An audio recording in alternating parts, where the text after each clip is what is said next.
पाठ्यक्रम में निर्धारित पूर्व कृदंत के अंतर्गत ड़ुल और तृच प्रत्ययों का प्रयोग, इस पर आज चर्चा।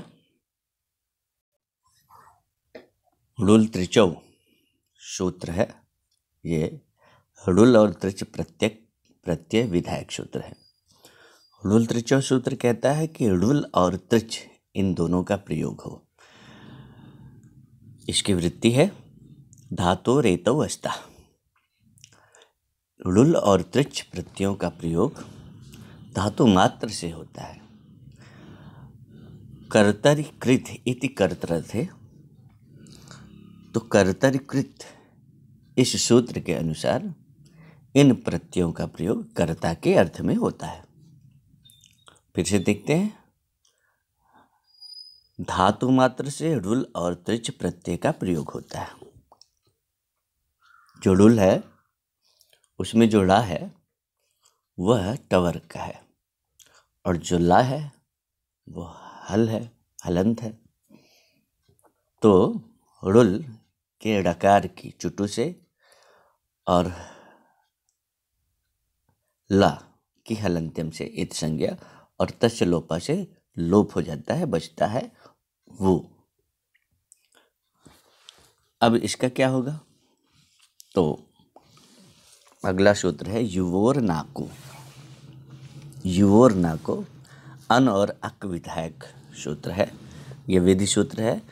युवोर नाको सूत्र कहता है कि यु वु एतयो अनाको अस्ता, यानी यु और वु इनके स्थान पर क्रमशः अन और अक आदेश हो जाए। तो कहने का मतलब है जहाँ पर यु बचता हो या यु हो वहाँ पर अन, और जहाँ पर वु हो वहाँ पर अक आदेश हो जाते हैं। तो जैसे ड़ुल प्रत्यय है तो ड़ुल के अनुबंधों का लोप करने के पश्चात वु बचता है, तो उसकी जगह पर अक आदेश हो जाएगा। सिद्धि देखते हैं। कारका, करोति करने वाला कारका। तो डुक्री करड़े धातु है। क्री धातु से ड़ुल त्रिचौ प्रत्यय सूत्र से कर्ता के अर्थ में ड़ुल प्रत्यय का प्रयोग। तो डुक्री करड़े यानी क्री धातु से ड़ुल प्रत्यय यानी कि क्री धन ड़ुल, और ड़ुल के अनुबंधों का लोप करने के पश्चात क्री धन वो बचा। वु के स्थान पर युवोर नाको सूत्र कहता है कि जहाँ पर वु हो वहाँ पर अक आदेश हो जाए। पिछले सूत्र में हमने पढ़ा। तो अच्छा, ड़ुल ड़ित है तो स्थानीयवत भाव से जो अक है उसमें भी ड़ित्व माना जाएगा, इसलिए अचोड़िति से वृद्धि होगी। तो जो वृद्धि होगी वह उरण रपरह की सहायता से रपर होगी। तो री की वृद्धि है आ, उरण रपरह की सहायता से रपर आर। तो क धन आर और अक, अक तो है ये। तो अगर हम वर्ण सम्मेलन करते हैं तो कारक ऐसा रूप बनता है। ये जो कारक रूप बनता है वह कृदंत रूप बनता है। कृदंत होने के कारण कृत तद्धित समासाश्च सूत्र से हम उसकी प्रातिपदिक संज्ञा करते हैं और प्रथमा एक वचन की विवक्षा में सु प्रत्यय का प्रयोग करते हैं।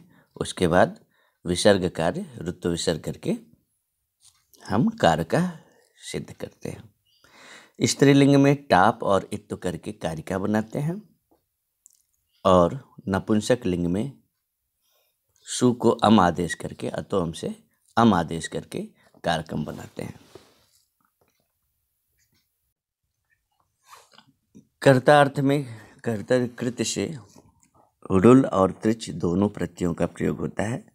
तो कारका के बाद अब हम कर्ता की सिद्धि देखेंगे तृच प्रत्यय का विधान करके। तो वही क्री धातु है और लूल त्रिचौ से त्रिच प्रत्यय करके हम रूप बनाते हैं। तो त्रिच में चा हलंत्यम से इत संज्ञक है और उसका लोप तस्य लोपा से, तो बचा क्री धन त्रि। अब जो त्रि है वह न तो तिंग है और न ही शित है, तो इसका मतलब है कि आर्धातुकम शेषा से इसकी आर्धातुक संज्ञा हुई। आर्धातुक संज्ञा होने से सार्वधातुकार धातुकयों से इगंत अंग को गुण होता है और री का जो गुण होगा वो उरण रपरह की सहायता से रपर होगा।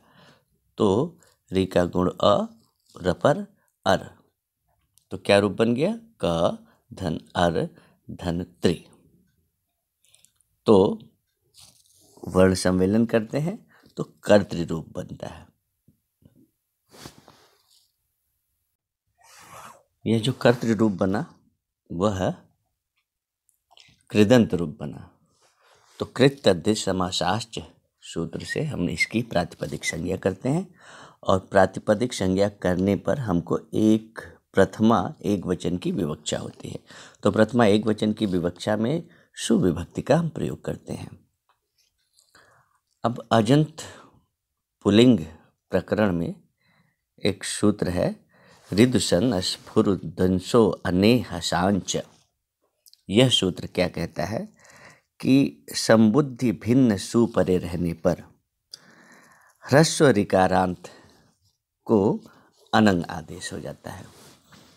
तो इसमें देखिए ह्रस्व ऋकारांत कर्तृ का जो ऋकारांत री है वो ह्रस्व है, तो और उसके बाद सुप्रत्यय है और वो संबुद्धि भिन्न है, तो इसका मतलब है कि उस री को हम अनंग आदेश कर देंगे।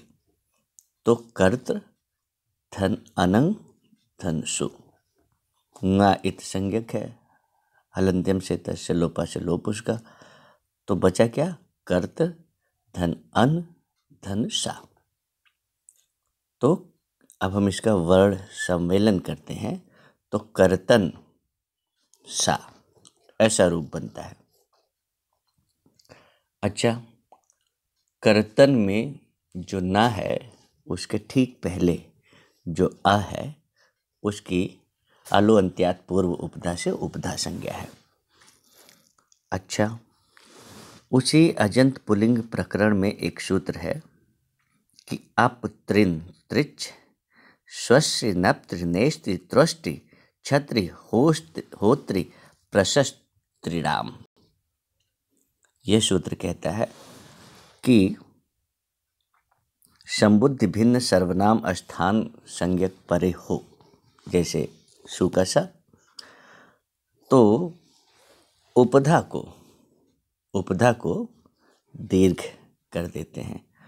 तो कर्तन के में जो उपधा है वो ता में आ है, उसको दीर्घ करके हम कर्तान सा रूप बना लेते हैं। अच्छा, कर्तान सा रूप बना तो जो सा है वह अपृक्त एकाल प्रत्यय सूत्र से अपृक्त है। तो जो अपृक्त होता है उसकी हलंग्याभ्यो दीर्घा सुतिष्य पृक्तम हल से लोप हो जाता है। तो सा का लोप हम हलंग्याभ्यो दीर्घा सुतिष्य पृक्तम हल से सा का लोप कर देते हैं, तो बचता है कर्तान। अब प्रातिपदिक के अंत में ना हो तो उसका नलोपा प्रातिपदिकांतस्य से लोप हो जाता है। तो कर्तान के ना का हम नलोपा प्रातिपदिकांतस्य से लोप करके कर्ता रूप बना लेते हैं।